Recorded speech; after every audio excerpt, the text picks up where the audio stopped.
Hi, this video is about doing core exercises. I'm just going to show you a few simple ones that you can do every day. Shouldn't take long, 5 to 10 minutes.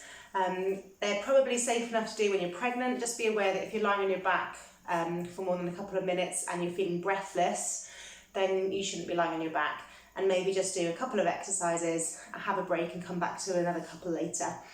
You can do these straight after you've had a baby, if you've had a normal delivery or cesarean section or hysterectomy, or you're just doing them to help with your continence problems or prolapse or any other reason. Just be careful that they don't hurt. You shouldn't have any pain doing these exercises, so no pain in your back, and they might feel a little bit tiring in the muscles, but they shouldn't worsen your symptoms either.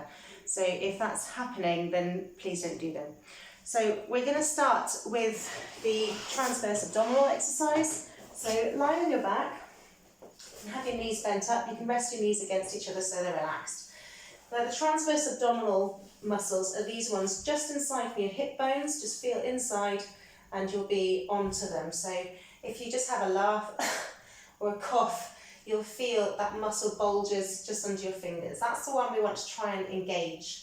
Now a nice way to try and engage it is to take a deep breath into your ribs or your belly. So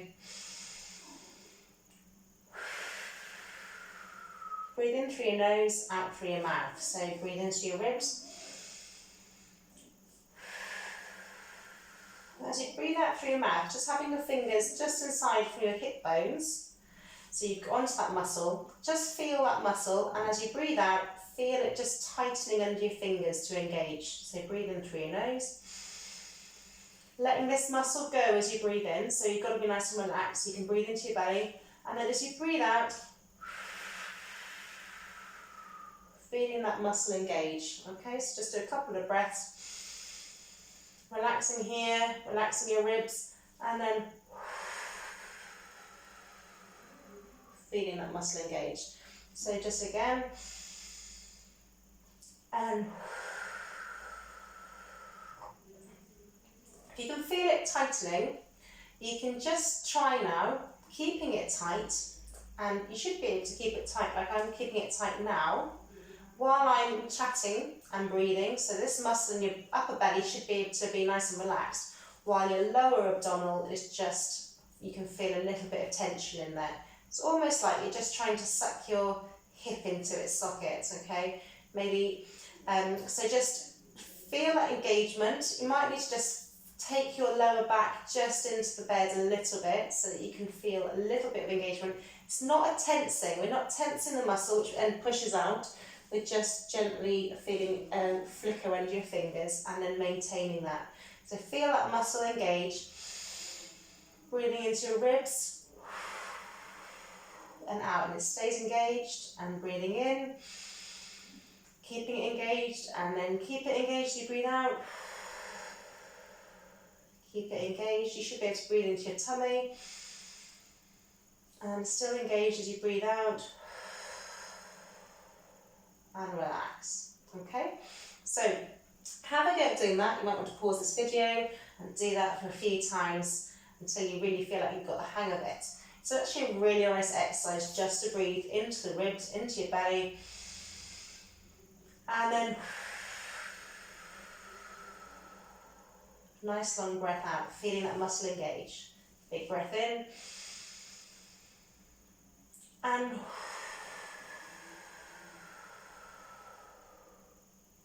just feel the muscles engage, and it's really relaxing.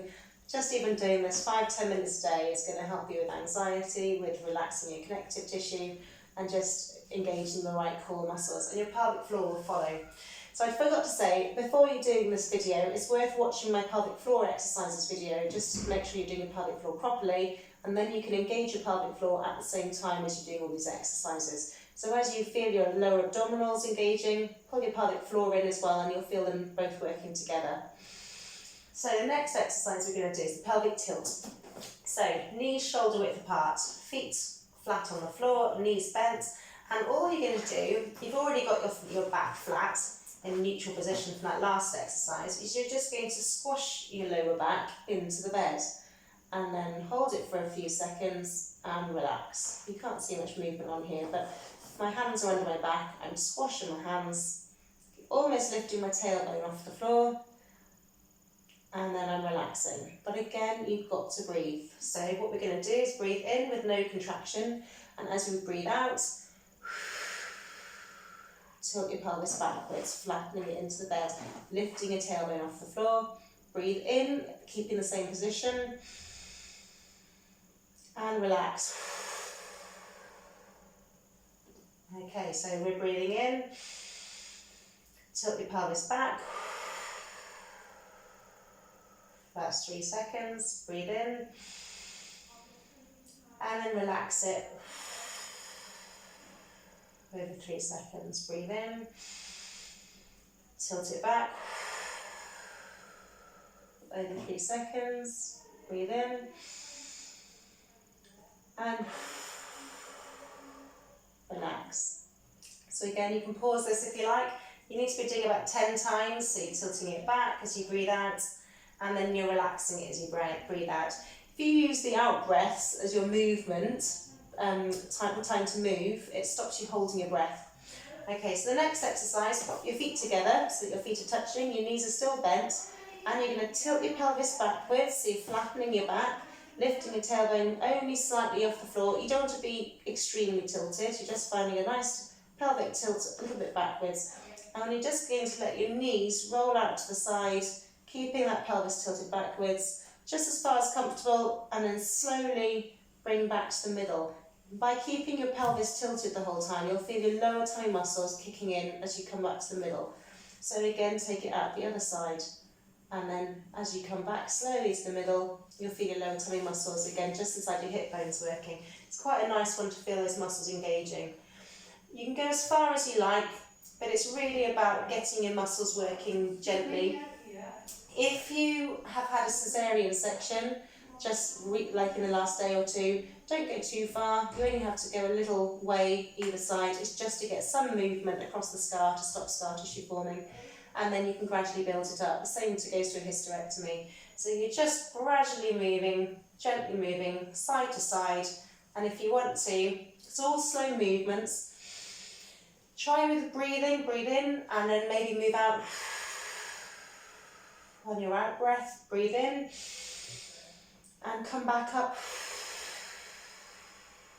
On your out breath, so breathe in, and go the other way.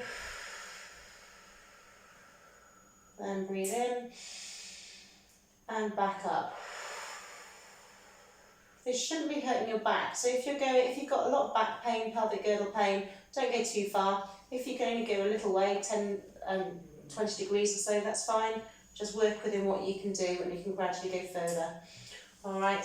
Next exercise we're going to do is, again, feet shoulder width apart, keeping your back nice and flat, hands on your pelvis, on your hips. And what you want to make sure is that your hands don't move side to side, okay?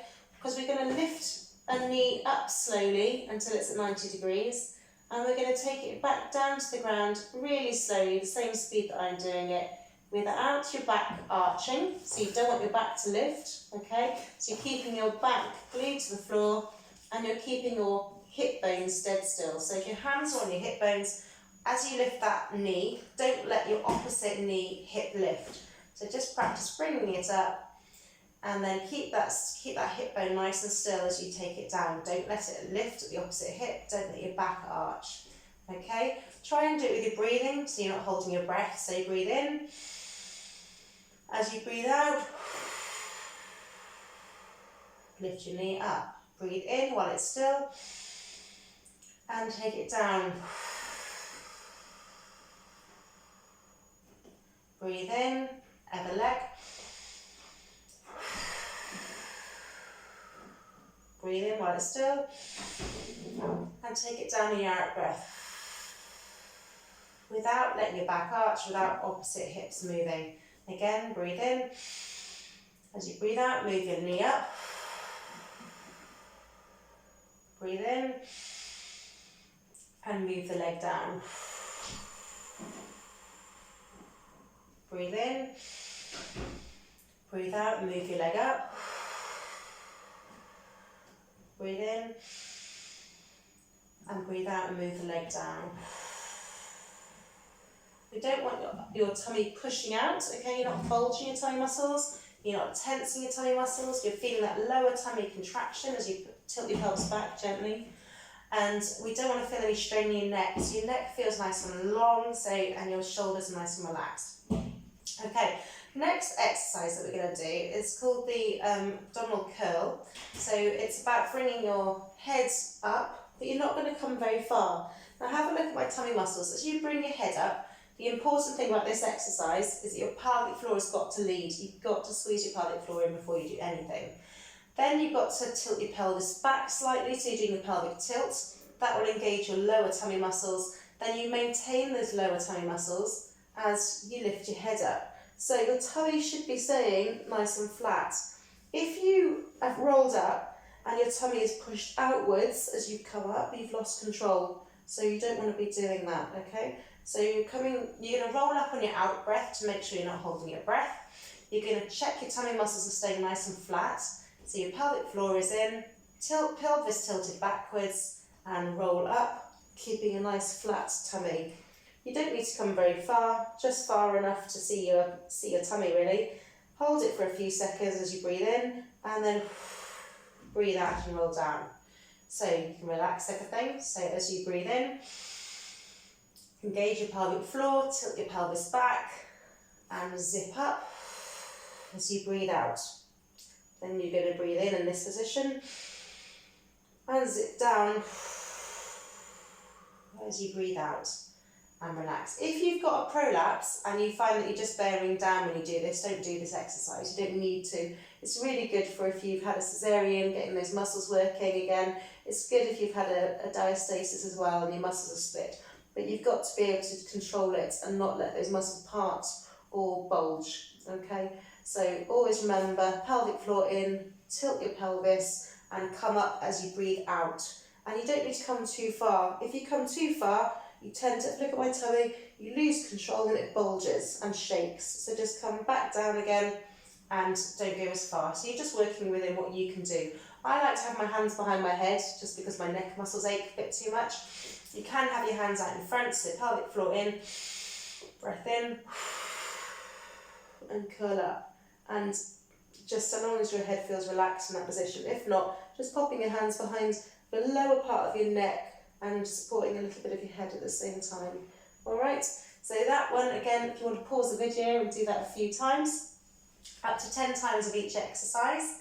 And then I'm going to show you the clams, which are really important for the muscle, your glutes muscle, particularly the external rotator, your gluteus medius. So you're going to roll onto your side, okay? And the important thing with this is that your heels, hips and shoulders are all in line, okay? And we're going to do an exercise where your heels stay together and your knees separate, okay? But what often happens for most people, if you look at my hand here, is as they separate the knees, as they roll back. Now if you start doing that, you're just going to be exercising your IT band. If you feel it down this muscle, you're doing it wrong. So the keys to this exercise is if you can imagine your top hip is slightly forward from your bottom hip, so you're rolling your hips forward, that stops it rolling back, okay, and then tilt your tailbone under. So imagine that you're doing a pelvic tilt as well, so you're tucking your tailbone under, hollowing that lower tummy muscle and keeping the top hip rolled forward. And now separate your knees and you should feel it in your bottom. But if you need to, for me, I need to lift my heels off the bed to be able to do that, okay? So you might need to lift your heels off the bed. You might be all right with your heels down, depending on your pelvis. So if my heels off the bed, I'm still keeping them together, separating my knee. My top hip is rolled forward. Can you see it's not moving as my knee moves?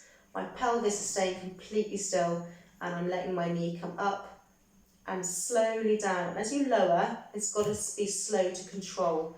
Now if you where your hand is on your hip, just take your fingers just backwards a little bit into that dip just behind the bone.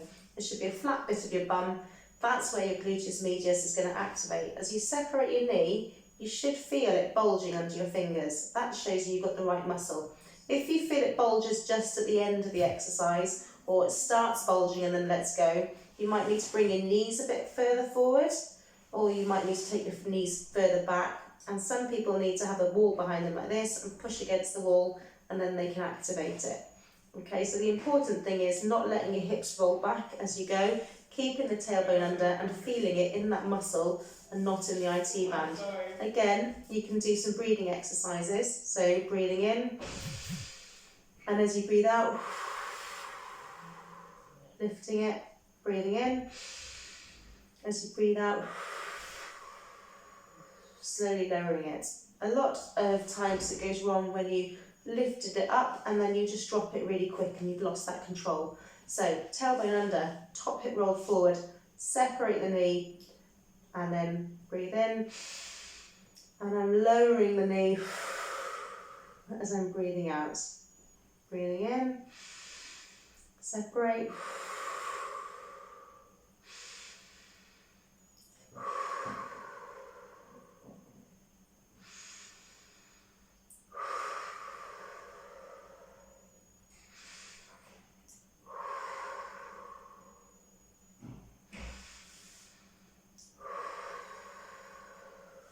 feeling it in the bottom.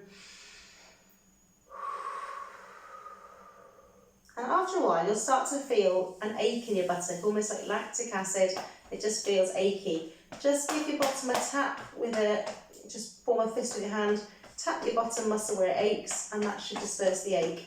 You might be able to do a couple more, you might need a rest. And again, if you can do 10 of those each time you do the exercise. You can do these exercises 2 or 3 times a day, but be realistic. Obviously, if you find yourself too busy and can't fit the time in, even doing it once a day is going to be beneficial, so don't lose heart. But if you can do it 2 or 3 times a day, even better. So just 10 of each of those exercises, and you should notice an improvement in your symptoms. This one for your bottom is great for as you strengthen your bottom, the back part of the pelvic floor can just relax and zip forward and create a normal pelvic floor, functional pelvic floor. So hope those are useful. If you've got any questions, send me a message or get a referral to your local women's health pelvic health physiotherapist, and they should be able to help you out too.